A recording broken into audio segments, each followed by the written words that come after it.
എല്ലാവർക്കും nimshaskitchen സ്വാഗതം.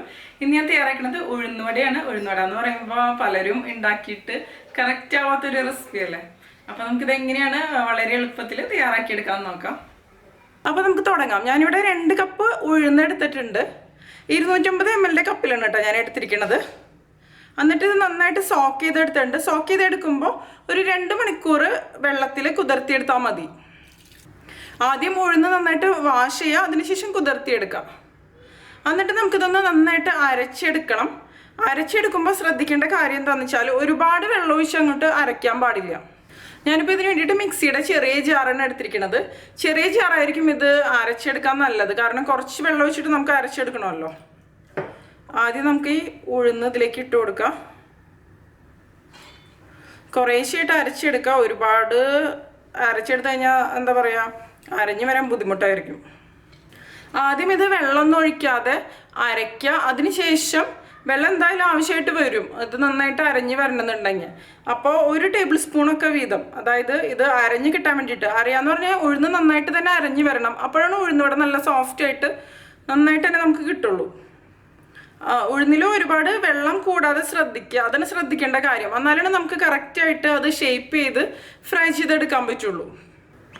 ഞാനിതൊന്ന് അരച്ചെടുത്തിട്ട് കൊണ്ടുവരാം. ഇപ്പം ഞാനിത് അരച്ചെടുത്തിട്ടുണ്ട്, പക്ഷേ മുഴുവനായിട്ട് അങ്ങോട്ട് അരച്ചിട്ടില്ല.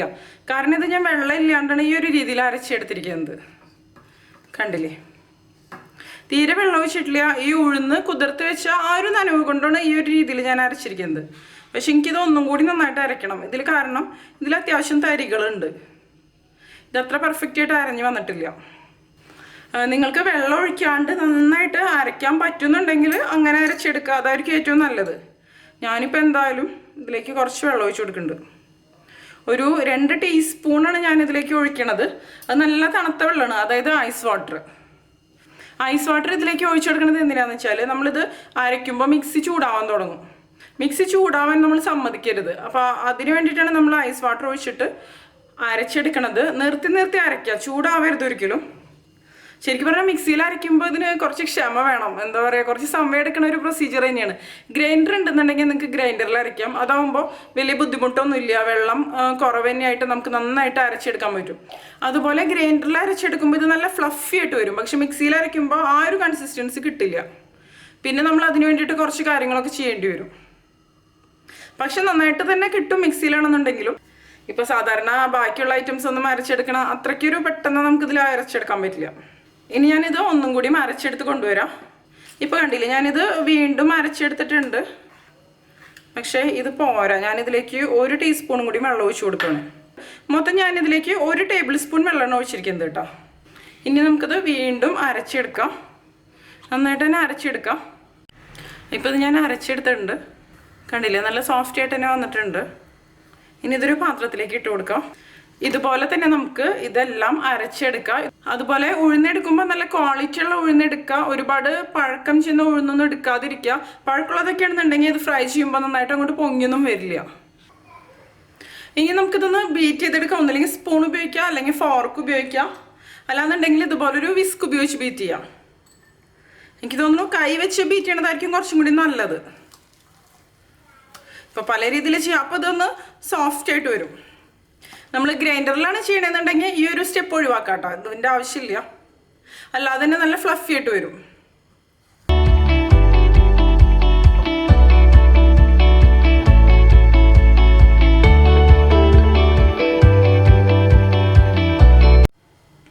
ഇതിപ്പോൾ കണ്ടില്ലേ, ഞാൻ നന്നായിട്ട് തന്നെ ബീറ്റ് ചെയ്ത് വെച്ചിട്ടുണ്ട്. ഇതിപ്പോൾ നല്ല സോഫ്റ്റ് ആയിട്ട് തന്നെ വന്നിട്ടുണ്ട്. ഇത് മതി. ഇതിപ്പോൾ കറക്റ്റായിട്ട് വന്നിട്ടുണ്ടെന്ന് അറിയണമെന്നുണ്ടെങ്കിൽ ഒരു പാത്രത്തിൽ വെള്ളം എടുക്കുക. അതിലേക്ക് കുറച്ച് നമ്മൾ ഈ അരച്ചതില്ലേ അതിട്ട് കൊടുക്കുക. ഇട്ട് കൊടുക്കുമ്പോൾ കണ്ടില്ലേ, ഇത് മുകളിൽ ഇതുപോലെ പൊങ്ങി നിൽക്കണം. ഇത് പൊങ്ങി നിന്ന് കഴിഞ്ഞാൽ ഇത് കറക്റ്റായി എന്നാണ് അർത്ഥം. ഇതിപ്പോൾ കറക്റ്റായിട്ട് വന്നിട്ടില്ലെങ്കിൽ ഇത് താഴെ നിൽക്കുള്ളൂ, പൊങ്ങി നിൽക്കില്ല. അപ്പോൾ ഇതുപോലെ പൊങ്ങി നിന്ന് കഴിയുമ്പോൾ പിന്നെ നമ്മൾ ഇത് വെച്ച് ഉഴുന്നുവട ഉണ്ടാക്കുമ്പോൾ നല്ല പെർഫെക്റ്റ് ആയിട്ട് തന്നെ വരും. അതുപോലെ ഉഴുന്നുവട ചിലവരുണ്ടാക്കുമ്പോൾ ഫെർമെൻറ്റ് ചെയ്തതിന് ശേഷം ഉണ്ടാക്കിയെടുക്കാറുണ്ട്. പക്ഷെ അല്ലാതെ തന്നെ നന്നായിട്ട് എനിക്ക് വരാറുണ്ട് കേട്ടോ. ഇനി നമുക്കിതിലേക്ക് ആവശ്യമുള്ള ഇൻഗ്രീഡിയൻസ് എന്ന് പറഞ്ഞു കഴിഞ്ഞാൽ, ഞാൻ ഇവിടെ കുറച്ച് ചെറിയ ഉള്ളി എടുത്തിട്ടുണ്ട്. ഒരു 13 വലിയ ചെറിയ ഉള്ളിയാണ് എടുത്തിരിക്കുന്നത്. പിന്നെ ഒരു 2 കഷ്ണം ഇഞ്ചി. ചെറിയുള്ളിക്ക് പകരം നിങ്ങൾക്ക് വേണമെന്നുണ്ടെങ്കിൽ സവോള ഉപയോഗിക്കാം. പക്ഷേ ചെറിയുള്ളി ഉപയോഗിക്കുമ്പോഴായിരിക്കും കുറച്ച് കൂടുതൽ ടേസ്റ്റ് കിട്ടുക കേട്ടോ. സവോള ആണെന്നുണ്ടെങ്കിൽ ഒരു മീഡിയം സൈസ് എടുക്കാം. പിന്നെ ഒരു 3 പച്ചമുളക് എരിവ് കൂടുതൽ വേണമെന്നുണ്ടെങ്കിൽ കൂടുതൽ ഉപയോഗിക്കാം. ഞാനിപ്പോൾ ഇവിടെ കുട്ടികളൊക്കെ ഉള്ള കാരണം ഒരുപാട് ഉപയോഗിച്ചിട്ടില്ല. പിന്നെ ഒരു 4-5 തണ്ട് കറിവേപ്പില. ഈ ചെറിയുള്ളി നല്ല ചെറിയ കഷ്ണങ്ങളായിട്ട് മുറിച്ചെടുക്കുക. ഇഞ്ചി ഒന്നില്ലാന്നുണ്ടെങ്കിൽ ചതച്ചെടുത്തതിന് ശേഷം വിടർത്തിയെടുക്കാം. അല്ലാന്നുണ്ടെങ്കിൽ ചെറുതായിട്ട് കട്ട് ചെയ്തെടുക്കുക, അല്ലെങ്കിൽ ഗ്രേറ്റ് ചെയ്തെടുക്കാം. ഞാൻ സാധാരണ കുട്ടികൾക്കൊക്കെ കൊടുക്കാനാണെന്നുണ്ടെങ്കിൽ ഗ്രേറ്റ് ചെയ്തെടുക്കാറുണ്ട്. അപ്പോൾ ഇതിൻ്റെ ഇഞ്ചിയുടെ ഒരു കഷ്ണമൊന്നും കടിക്കില്ലല്ലോ. അല്ലാന്നുണ്ടെങ്കിൽ നമ്മളിതിപ്പോൾ ഉഴുന്നുവടയിൽ ചേർത്ത് കൊടുക്കുമ്പോൾ പിന്നെ ഇതൊക്കെ പറക്കി മാറ്റേണ്ടി വരും. പിന്നെ പച്ചമുളകും കറിവേപ്പിലും ചെറിയ കഷ്ണങ്ങളായിട്ട് മുറിച്ചെടുക്കാം. പിന്നെ ഞാനിവിടെ എടുത്തിരിക്കുന്നത് കുരുമുളകാണ്. ഞാനിപ്പോൾ കുറച്ച് മാത്രമേ എടുത്തിട്ടുള്ളൂ, കുട്ടികളൊക്കെ ഉള്ള കാരണം. ഒരുപാട് എരിവായി കഴിഞ്ഞാലും അതുപോലെ തന്നെ കുരുമുളക് കടിക്കുമ്പോഴും അവർക്ക് അത്രയ്ക്ക് ഒരു ഇഷ്ടം ഉണ്ടാവില്ലല്ലോ. ഇപ്പോൾ വലിയവർക്കൊക്കെ കഴിക്കാനാണെന്നുണ്ടെങ്കിൽ കുറച്ചും കൂടി വേണമെങ്കിൽ എടുക്കാം. ഇതൊന്ന് ചതച്ചെടുക്കാം. അതായത് പൊടി ഉപയോഗിക്കരുത്, ജസ്റ്റ് ഒന്ന് ചതച്ചെടുക്കാം. നമ്മൾ ഉള്ളിയൊക്കെ ചതയ്ക്കണ ഒരു കല്ലിൽ വെച്ചിട്ട്. ഇപ്പം ഞാൻ ഉള്ളിയും കറിവേപ്പിലയും പച്ചമുളകും കട്ട് ചെയ്തെടുത്തിട്ടുണ്ട്. ഇഞ്ചി ഇതുപോലെ ചെറുതായിട്ട് ചതച്ചെടുത്തിട്ടുണ്ട്. അതായത് വളരെ ചെറിയ കഷ്ണങ്ങളായിട്ട് ഇങ്ങനെ അടർത്തിയെടുക്കാം. അതിന് ശേഷം മാത്രം ഇട്ട് കൊടുക്കാം. ഇനി ഇതിലേക്ക് നമുക്ക് പച്ചമുളക് ചേർത്ത് കൊടുക്കാം. ഇഞ്ചി ഇട്ട് കൊടുക്കാം. കറിവേപ്പില മുറിച്ചിട്ട് കൊടുക്കാം. ഉള്ളിയും ഉപ്പും അവസാനം ചേർത്ത് കൊടുത്താൽ മതി. കാരണം നമ്മൾ ഇതിലേക്ക് ഉള്ളി ചേർത്ത് കൊടുത്തു കഴിഞ്ഞാൽ ഈ ഉള്ളിയുടെ ഉള്ളിലത്തെ വെള്ളമൊക്കെ പുറത്തോട്ട് വന്നിട്ട് ഇത് നന്നായിട്ട് ലൂസായിട്ട് മാറും. അപ്പോൾ ജസ്റ്റ് ഫ്രൈ ചെയ്യണതിന് തൊട്ട് മുമ്പ് ഉള്ളിയും ഉപ്പും ഇട്ടിട്ട് നന്നായിട്ട് മിക്സ് ചെയ്ത് കൊടുത്താൽ മതി. പിന്നെ നമുക്ക് കായത്തിൻ്റെ പൊടി ഇതിലേക്ക് ചേർത്ത് കൊടുക്കുക. കായത്തിൻ്റെ പൊടി ഓപ്ഷണലാണ്. ഒരു 1/4 ടീസ്പൂണോളാണ് ഞാനിതിലേക്ക് ഇട്ട് കൊടുക്കുന്നത്.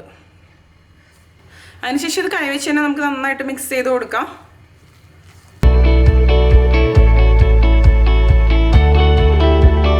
ഇനി ഞാൻ ഇതിൻ്റെ കൂടെ തന്നെ ഉള്ളി ചേർത്ത് കൊടുക്കണം. കാരണം ഞാൻ ഇതിപ്പോൾ തന്നെ ഫ്രൈ ചെയ്തെടുക്കാൻ പോവാണ്. കുരുമുളക് ചതച്ചത് ഇട്ട് കൊടുക്കാൻ മറന്നുപോയി, അതിട്ട് കൊടുക്കാം. ഇതിൻ്റെ കൂടെ ആവശ്യത്തിന് ഉപ്പും ചേർത്ത് കൊടുക്കാം. ഉപ്പ് കൂടിപ്പോവാതെ ശ്രദ്ധിക്കാം കേട്ടോ. ആദ്യം ഇട്ട് കൊടുക്കുമ്പോൾ കുറച്ചിടുക, കൂടിപ്പോയി കഴിഞ്ഞാൽ പിന്നെ നമുക്കിതൊന്നും ചെയ്യാൻ പറ്റില്ല. നന്നായിട്ടൊന്ന് മിക്സ് ചെയ്തിട്ട് ഉപ്പൊക്കെ നോക്കുക കറക്റ്റ് ആണോ എന്ന്. അതിനുശേഷം നമുക്ക് വേണമെന്നുണ്ടെങ്കിൽ ഇട്ട് കൊടുക്കാം.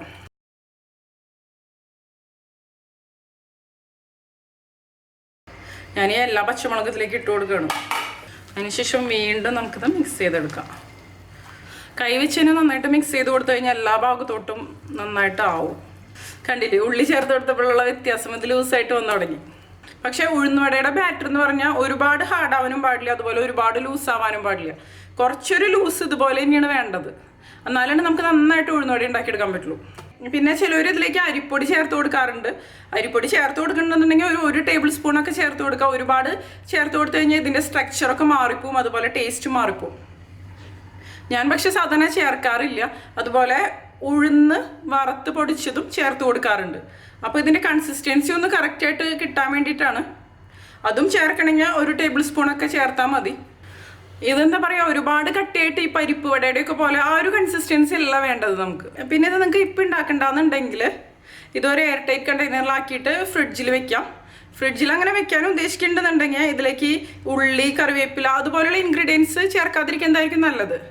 കറിവേപ്പിലയൊന്നും ചേർത്താൽ കുഴപ്പമില്ല, പക്ഷെ ഉള്ളിയൊക്കെ ഉണ്ടാക്കണ ആ ഒരു സമയത്ത് ചേർക്കേണ്ടതായിരിക്കും കുറച്ചും കൂടി നല്ലത്. പിന്നെ ഇത് ഫ്രിഡ്ജിൽ വെച്ച് എടുത്തു കഴിഞ്ഞാൽ കുറച്ചും കൂടി ഒന്ന് കട്ടിയായിട്ട് മാറും. ഒരു 4 ദിവസമൊക്കെ വരെ നമുക്കിത് ഫ്രിഡ്ജിൽ ഫ്രഷ് ആയിട്ട് തന്നെ വെക്കാൻ പറ്റും. നമുക്ക് ആവശ്യമുള്ള സമയത്ത് ഉണ്ടാക്കിയെടുക്കാൻ പറ്റും. ഞാൻ സാധാരണ ചെയ്യാറുണ്ട്. ഇനി നമുക്കൊന്ന് ഫ്രൈ ചെയ്തെടുക്കാം. ഫ്രൈ ചെയ്തെടുക്കാൻ വേണ്ടിയിട്ട് ഞാനൊരു പാൻ എടുത്തിട്ടുണ്ട്. ഇതിലേക്ക് നമുക്ക് ഫ്രൈ ചെയ്യാൻ ആവശ്യത്തിന് ഓയിൽ ഒഴിച്ചു കൊടുക്കാം. ഇനി ഇതെങ്ങനെ ഷേപ്പ് ചെയ്തെടുക്കാന്ന് വെച്ചാൽ ഞാനിവിടെ ഒരു പാത്രത്തിൽ വെള്ളം എടുത്തിട്ടുണ്ട്. ഈ വെള്ളത്തിൽ കൈ നന്നായിട്ട് മുക്കിയെടുക്കാം, പ്രത്യേകിച്ച് കൈയുടെ ഈ അടിഭാഗം. അതിനുശേഷം ഇതുപോലെ കുറച്ചെടുക്കാം.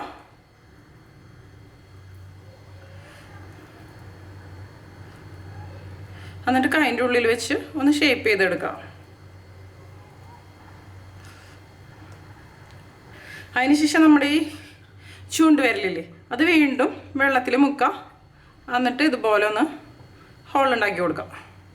ഈ ഭാഗമൊക്കെ വേണമെന്നുണ്ടെങ്കിൽ ഒന്ന് ഷേപ്പ് ചെയ്തെടുക്കാം. കണ്ടില്ലേ, ഈ ഒരു രീതിയിൽ. പിന്നെ നമുക്ക് ചെയ്യാവുന്ന ഒരു രീതി എന്ന് പറയുന്നത് വലത് കൈയിൽ ഇതുപോലെ തന്നെ ചെയ്യാം. വലത് കൈ നനച്ചെടുക്കുക. അതിനുശേഷം ഇതുപോലെ കുറച്ചെടുക്കുക. കുറച്ചെടുത്ത് ഇതുപോലെ ബോളാക്കി കൊടുക്കാം. എന്നിട്ട് ഈ ഒരു രീതിയിൽ, അതായത് ഈ വിരലൊന്ന് നനയ്ക്കാം. എന്നിട്ട് ഇതുപോലെ ഹോൾ ഉണ്ടാക്കിയിട്ട് ഇത് എണ്ണയിലേക്ക് ഇട്ട് കൊടുക്കാം. അതിപ്പോൾ ഏത് രീതിയാണ് നമുക്ക് വേണ്ടതെന്ന് വെച്ചാൽ ആ ഒരു രീതിയിൽ നമുക്ക് ചെയ്യാം. എണ്ണ കറക്റ്റായിട്ട് ചൂടായിട്ടുണ്ടോ എന്ന് അറിയണമെന്നുണ്ടെങ്കിൽ ഇതിൽ നിന്ന് കുറച്ചെടുക്കുക, ഈ ഓയിലിലേക്ക് ഇട്ട് കൊടുക്കുക. കണ്ടില്ലേ, ഇതുപോലെ പൊങ്ങി വരുന്നുണ്ട്. ഇതിപ്പോൾ എണ്ണ നന്നായിട്ട് തന്നെ ചൂടായിട്ടുണ്ട്. ഇതിന് കോരി മാറ്റിയിട്ട് നമുക്ക് ഉഴുന്നുവട ഇട്ട് കൊടുക്കാം. കണ്ടില്ലേ, ശരിക്കും തന്നെ വീർത്ത് വന്നിട്ടുണ്ട്. ആദ്യം വെള്ളം എടുക്കാം, അതിൽ കൈ മുക്കാം. അതിന് ശേഷം ഇതിൽ നിന്ന് കുറച്ചെടുത്തിട്ട് ബോൾസ് ആക്കി കൊടുക്കാം. അതിനുശേഷം ഇത് എണ്ണയിലേക്ക് ഇട്ട് കൊടുക്കാം. പതുക്കെ ഇട്ട് കൊടുക്കുക, അല്ലാന്നുണ്ടെങ്കിൽ കയ്യിൽ എണ്ണയൊക്കെ തെറിക്കാൻ സാധ്യതയുണ്ട്. ഇതുപോലെ തന്നെ നമുക്ക് എല്ലാം ഇട്ട് കൊടുക്കാം. അടുത്തത് ഇട്ട് കൊടുക്കണം. എനിക്ക് ഈ ഒരു മെത്തേഡാണ് സത്യം പറഞ്ഞാൽ കുറച്ച് ഈസി ആയിട്ട് തോന്നുന്നത്.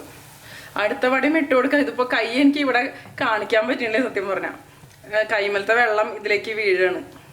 ഇതിപ്പോൾ കണ്ടില്ലേ, ആദ്യം ഇട്ട് കൊടുത്തത് ആദ്യം റെഡി ആയിട്ട് വരും. നമുക്കിത് തിരിച്ചു മറിച്ചിട്ട് ഫ്രൈ ചെയ്ത് കൊടുക്കാം. നമ്മളിതിൽ ഹോൾ ഇടുന്നത് എന്താണെന്ന് വെച്ചാൽ ഈ ഹോളിൻ്റെ ഉള്ളിൽ കൂടെ എണ്ണ പോയിട്ട് ഇത് പെട്ടെന്ന് തന്നെ കുക്കായിട്ട് വരും. ഹോൾ ഇട്ടില്ല എന്നുണ്ടെങ്കിൽ ഇത് പെട്ടെന്ന് കുക്കായിട്ട് വരില്ല. പിന്നെ ഉഴുന്നുവട ഫ്രൈ ചെയ്തെടുക്കുമ്പോൾ ശ്രദ്ധിക്കേണ്ട ഒരു കാര്യം എന്ന് വെച്ചാൽ നമ്മൾ ഹൈ ഫ്ലെയിമിൽ വെച്ച് പെട്ടെന്ന് ഫ്രൈ ചെയ്തെടുത്ത് കഴിഞ്ഞിട്ടുണ്ടെങ്കിൽ ഇതിൻ്റെ മുകൾ ഭാഗം മുഴുവൻ, അതായത് ഇതിൻ്റെ പുറം ഭാഗം മുഴുവൻ പെട്ടെന്ന് തന്നെ ബ്രൗൺ ഷെയ്ഡായിട്ട് വരും. പക്ഷേ ഉൾഭാഗം കുക്കായിട്ട് വരില്ല. കുക്കാവാത്ത ഉഴുന്നുവട എന്ന് പറഞ്ഞു കഴിഞ്ഞാൽ കഴിക്കാൻ തീരെ പറ്റില്ല, നമുക്കത് കളയേണ്ടിന് വരും. ഇപ്പം എത്ര സൈസിൽ വേണമെന്നുണ്ടെങ്കിൽ ആ ഒരു സൈസിനനുസരിച്ച് നമുക്ക് ഉണ്ടാക്കിയെടുക്കാം. പിന്നെ അരിപ്പൊടി ചേർക്കുമ്പോൾ ഒരു ഗുണം എനിക്ക് തോന്നിയിരിക്കുന്നത് എന്താണെന്ന് വെച്ചാൽ ഉഴുന്നുവട തണുത്ത് കഴിഞ്ഞാലും ആ ഒരു ഷേപ്പ് കിട്ടും. ഉഴുന്ന് തന്നെയാകുമ്പോൾ തണുത്ത് കഴിയുമ്പോൾ അത് ശരിക്കും പറഞ്ഞാൽ ഷേപ്പ്ലെസ് ആയിട്ട് മാറും. പക്ഷേ ടേസ്റ്റ് ഉഴുന്ന് തന്നെ ആയിട്ടുള്ളത് തന്നെയാണ് കുറച്ചും കൂടി നല്ലത് തോന്നിയിട്ടുള്ളത്. അരിപ്പൊടി ചേർക്കുമ്പോൾ കുറച്ചും കൂടി ഒരു എക്സ്ട്രാ ക്രിസ്പിനെസ് കിട്ടും. ഇതിപ്പോൾ ആദ്യത്തെ പ്രാവശ്യം ഉണ്ടാക്കുമ്പോൾ ചിലപ്പോൾ കറക്റ്റായിട്ട് വരണമെന്നില്ല. കാരണം ഞാനൊക്കെ ഒരുപാട് പ്രാവശ്യം ഉണ്ടാക്കി ഫ്ലോപ്പ് ആയതിനു ശേഷമാണ് പിന്നെയാണ് ഇതിൻ്റെ ഒരു ടെക്നിക്ക് മനസ്സിലായത്. ആദ്യം കല്യാണം കഴിഞ്ഞ സമയത്തൊക്കെ ഉഴുന്നുവട പരീക്ഷണമായിരുന്നു. ആദ്യമൊക്കെ ഉണ്ടാക്കുമ്പോൾ എന്താ പറയുക, ഭയങ്കര ഫ്ലോപ്പായിരുന്നു. ഒന്നിനും കൊള്ളാത്ത ഉഴുന്നുവട എന്ന് പറയില്ല, അതുപോലെയൊക്കെ അവരായിട്ടുണ്ട്. അവസാനം സ്പൂൺ വെച്ച് ഞാൻ കോരി ഒഴിച്ചിട്ടുണ്ട്. എന്ന് വെച്ചാൽ ഷേപ്പ് ചെയ്യാൻ വേണ്ടിയിട്ട് തീരെ പറ്റില്ല. പിന്നെ നമ്മൾ അത് തിക്കാക്കി എടുക്കാൻ വേണ്ടിയിട്ട് നോക്കുമ്പോഴാണെങ്കിൽ ഈ സംഭവം തീരെ അറിയൂല. അങ്ങനെ പിന്നെ അവസാനമാണ് സംഭവം മനസ്സിലായത്. അപ്പം നന്നായിട്ട് അരയണം എന്നുള്ളത് ഇമ്പോർട്ടൻ്റ് തന്നെയാണ്. അരഞ്ഞില്ല എന്നുണ്ടെങ്കിൽ ഈ സംഭവം കറക്റ്റായിട്ട് വരില്ല. നല്ലൊരു ഗോൾഡൻ ഷെയ്ഡ് വരണ വരെ ഇത് ഫ്രൈ ചെയ്തെടുക്കാം. ഇപ്പോൾ ആദ്യം ഇട്ടത് പെട്ടെന്ന് തന്നെ ഫ്രൈ ആയിട്ട് വരും. ഇത് നമ്മുടെ വൈറ്റ് ചട്നി ഇല്ലേ, കോക്കനട്ട് ചട്നി, അതിൻ്റെ കൂടെ അതുപോലെ തന്നെ സാമ്പാറിൻ്റെ കൂടെയൊക്കെ നല്ല അടിപൊളി കോമ്പിനേഷനാണ്. ശരിക്കും പറഞ്ഞാൽ മലയാളികൾ ഒരുപാട് ഇഷ്ടപ്പെടുന്ന ഒരു ഐറ്റം തന്നെയല്ലോ ഉഴുന്നുവട. മലയാളികൾ എന്നല്ല കേട്ടോ, സൗത്ത് ഇന്ത്യൻസ് തന്നെ പറയാം. ഇത് ചിലപ്പോൾ ബാറ്ററൊക്കെ കാണുമ്പോൾ ആദ്യമായിട്ട് ഉണ്ടാക്കുന്നവർക്കൊക്കെ ചിലപ്പോൾ തോന്നാം ഇത് ഷേപ്പ് ചെയ്ത് എടുക്കാൻ പറ്റുമോ എന്നൊക്കെ. പക്ഷേ ആദ്യത്തെ പ്രാവശ്യം ചിലപ്പോൾ ശരിയായില്ല എന്നുണ്ടെങ്കിലും പിന്നീട് അത് കറക്റ്റായിട്ട് തന്നെ വരും. പിന്നെ ഇത് ഉണ്ടാക്കുമ്പോൾ പ്രത്യേകം ശ്രദ്ധിക്കേണ്ട ഒരു കാര്യം എന്താണെന്ന് വെച്ചാൽ നമ്മൾ ഇട്ട് കൊടുക്കുമ്പോൾ നമ്മുടെ വിരലൊക്കെ എണ്ണയിൽ മുങ്ങിപ്പോകാൻ സാധ്യതയുണ്ട്. അപ്പോൾ ശ്രദ്ധിച്ചിട്ട് കൊടുക്കുക. അപ്പോൾ അതൊക്കെ ഇതുപോലെ ഇങ്ങനെ വെച്ച് കൊടുത്താൽ മതി. ഒരുപാട് അങ്ങോട്ട് താഴേക്ക് വെച്ച് കൊടുത്തു കഴിഞ്ഞാലും വിരലൊക്കെ മുങ്ങി പെട്ടെന്ന് പൊള്ളാനൊക്കെ സാധ്യതയുണ്ട്. കാരണം തിളച്ച എണ്ണയല്ലേ. ഇതിപ്പോൾ എണ്ണ ഈ പാനിൽ ഫുള്ളായിട്ട് ഒഴിച്ചു കൊടുക്കണമെന്നുണ്ടെങ്കിൽ ഇതുപോലെ തിരിച്ചു മറിച്ചിട്ട് കൊടുക്കേണ്ട ആവശ്യമൊന്നുമില്ല. ഇതിപ്പോൾ ഈ ഉഴുന്നുവട ഒരു 3/4 ഭാഗത്തോളല്ലേ മുങ്ങിക്കെടുക്കണമല്ലോ, അത് കാരണമാണ് ഞാൻ തിരിച്ചു മറിച്ചിട്ട് കൊടുക്കണത്. ഇപ്പോൾ ആദ്യത്തെ ബാച്ച് ഉണ്ടാക്കി കഴിഞ്ഞതിന് ശേഷം ഒന്ന് ടേസ്റ്റ് ചെയ്ത് നോക്കാം. അപ്പോൾ നമുക്ക് മനസ്സിലാവും ഇതിൽ എന്തെങ്കിലും കുറവൊക്കെ ഉണ്ടോയെന്ന്. അപ്പോൾ അത് അഡ്ജസ്റ്റ് ചെയ്ത് കൊടുക്കാം. അപ്പോൾ ആദ്യമായിട്ടൊക്കെ ഉണ്ടാക്കുമ്പോൾ ഒരെണ്ണമൊക്കെ ഫ്രൈ ചെയ്ത് നോക്കാം ആദ്യം. ഇത് ശരിക്കും പറഞ്ഞാൽ ഒരു ലോ ടു മീഡിയം ഫ്ലെയിമിൽ വെച്ചിട്ടാണ് ഫ്രൈ ചെയ്തെടുക്കേണ്ടത്. ഇതിപ്പോൾ കണ്ടില്ലേ, നല്ലൊരു ഗോൾഡൻ ഷെയ്ഡായിട്ട് വന്നിട്ടുണ്ട്. ഞാനിത് കോരി മാറ്റുകയാണ്. ഇതിന് നമുക്കൊരു സ്ട്രെയിനറിലേക്ക് ഇട്ട് കൊടുക്കാം. കണ്ടില്ലേ, ഇതിപ്പോൾ നല്ല ക്രിസ്പി ആയിട്ട് തന്നെയാണ് വന്നിരിക്കുന്നത്. നല്ല ചൂടാണ്, അല്ലാന്നുണ്ടെങ്കിൽ ഞാനിത് കട്ട് ചെയ്ത് കാണിക്കായിരുന്നു. അടുത്ത ബാച്ച് നമുക്ക് ഇതുപോലെ തന്നെ ഉണ്ടാക്കിയെടുക്കാം. അപ്പോൾ എന്തെങ്കിലുമൊക്കെ ഈ എണ്ണയിൽ കിടക്കുന്നുണ്ടെന്നുണ്ടെങ്കിൽ അത് മാറ്റുക. അടുത്തത് ഞാൻ ഇട്ട് കൊടുത്തിട്ടുണ്ട്. ഇട്ട് കൊടുക്കുമ്പോൾ നമുക്ക് അത്ര ഒരു ഷേപ്പ് തോന്നിയില്ല എന്നുണ്ടെങ്കിൽ ഇത് ഫ്രൈ ആയിട്ട് വരുമ്പോൾ പൊങ്ങി വന്നോളൂ. ഇനി ഇത് നന്നായിട്ട് തന്നെ ഒന്ന് ഫ്രൈ ആയിട്ട് വരട്ടെ. ഒരു ഭാഗം ചെറുതായിട്ടൊന്ന് ബ്രൗൺ ഷെയ്ഡായിട്ട് വരുമ്പോൾ ഇത് തിരിച്ചിട്ട് കൊടുക്കാം കേട്ടോ. ഞാൻ ഒരെണ്ണം കൂടി ഇട്ട് കൊടുക്കുന്നുണ്ട് ഇതിൽ, കാരണം സ്പേസ് ഉണ്ടല്ലോ. ഇത് തീരെ എണ്ണയൊന്നും പിടിക്കണമെന്നില്ല. ഈ ഉഴുന്നുവട ഉണ്ടാക്കിയെടുക്കാൻ വലിയ ബുദ്ധിമുട്ടൊന്നുമില്ല. ഇതിൻ്റെ ടെക്നിക്സൊക്കെ ഒന്ന് മനസ്സിലാക്കി കഴിഞ്ഞാൽ. ഇതിപ്പോൾ കണ്ടില്ലേ, നന്നായിട്ട് തന്നെ ഫ്രൈ ആയിട്ട് വന്നിട്ടുണ്ട്. ഇതിന് കോരി മാറ്റാം. ഇതിനി നമുക്ക് ആ സ്ട്രെയിനറിലേക്ക് ഇട്ട് കൊടുക്കാം. ഇതുപോലെ തന്നെ നമുക്ക് എല്ലാം ഉഴുന്നുവടയും ഉണ്ടാക്കിയെടുക്കാം. പിന്നെ ഇട്ട് കൊടുക്കുമ്പോൾ ശ്രദ്ധിക്കേണ്ട ഒരു കാര്യം എന്താണെന്ന് വെച്ചാൽ നമ്മുടെ കൈമ വെള്ളം ഉണ്ടാവുമല്ലോ, അപ്പോൾ അത് പെട്ടെന്ന് ഈ എണ്ണയിലേക്ക് വീഴുമ്പോൾ പൊട്ടിത്തെറിക്കാൻ സാധ്യതയുണ്ട്. അപ്പോൾ വെള്ളം ഒന്ന് കുടഞ്ഞതിന് ശേഷം മാത്രം ഇട്ട് കൊടുക്കാം കേട്ടോ. ഞാനിപ്പോൾ ഇത്രയാണ് ഉണ്ടാക്കണുള്ളൂ, ബാക്കി ഞാനൊരു എയർ ടൈറ്റ് കണ്ടെയ്നറിലാക്കിയിട്ട് ഫ്രിഡ്ജിലെടുത്ത് വെക്കുകയാണ്. ഇപ്പോൾ കണ്ടില്ലേ നമ്മുടെ ഉഴുന്നുവട റെഡി ആയിട്ടുണ്ട്. ഞാനിതിപ്പോൾ കഴിക്കണത് കോക്കനട്ട് ചട്നിയുടെയും അതുപോലെ തന്നെ ഗ്രീൻ ചട്നിയില്ലേ പുതിന ചട്നിയുടെ കൂടിയാണ്. നമുക്ക് ഒരെണ്ണം എടുത്ത് കഴിച്ചു നോക്കാം. കണ്ടില്ലേ നല്ല ക്രിസ്പി ആയിട്ട് തന്നെ വന്നിട്ടുണ്ട്. ഉൾഭാഗം കണ്ടില്ലേ നല്ല അടിപൊളി സ്ട്രക്ചറായിട്ട് തന്നെ വന്നിട്ടുണ്ട്. ഒന്ന് ടേസ്റ്റ് ചെയ്ത് നോക്കട്ടെ. കുറച്ച് കോക്കനട്ട് ചട്നി കൂട്ടി കഴിച്ചു നോക്കാം. അത്യാവശ്യം നല്ല എരിവൊക്കെ തന്നെയുണ്ട്. സാമ്പാറിൻ്റെ കൂടിയും ഇത് അടിപൊളി തന്നെയാണ് സാമ്പാർ വട. അപ്പോൾ എല്ലാവരും ട്രൈ ചെയ്ത് നോക്കിയിട്ട് നിങ്ങളുടെ എക്സ്പീരിയൻസ് ഷെയർ ചെയ്തോളൂ കേട്ടോ. നിങ്ങൾക്ക് എൻ്റെ വീഡിയോ ഇഷ്ടമാവുകയാണെങ്കിൽ നിംഷാസ് കിച്ചൻ സബ്സ്ക്രൈബ് ചെയ്തോളൂ കേട്ടോ. സബ്സ്ക്രൈബ് ചെയ്യുമ്പോൾ സബ്സ്ക്രൈബ് ബട്ടൻ്റെ തൊട്ടടുത്ത് തന്നെ ചെറിയൊരു ബെല്ലൈക്കൺ കൂടി കാണാം. അതൊന്ന് എനേബിൾ ചെയ്യുക. അപ്പോഴാണ് ഞാൻ അപ്ലോഡ് ചെയ്യുന്ന വീഡിയോസിൻ്റെ നോട്ടിഫിക്കേഷൻ നിങ്ങൾക്ക് കിട്ടുള്ളൂ കേട്ടോ. പിന്നെ ലൈക്ക് ചെയ്യുക. അതുകൂടാതെ നിങ്ങളുടെ ഫ്രണ്ട്സിനും ഫാമിലിക്കും ഒക്കെ ഒന്ന് ഷെയർ ചെയ്ത് കൊടുക്കാം. പിന്നെ നിങ്ങളുടെ അഭിപ്രായങ്ങളൊന്ന് കമൻറ്റ് ചെയ്തോളൂ കേട്ടോ. അപ്പോൾ മറ്റൊരു അടിപൊളി റെസിപ്പി ആയിട്ട് നമുക്ക് വീണ്ടും കാണാം.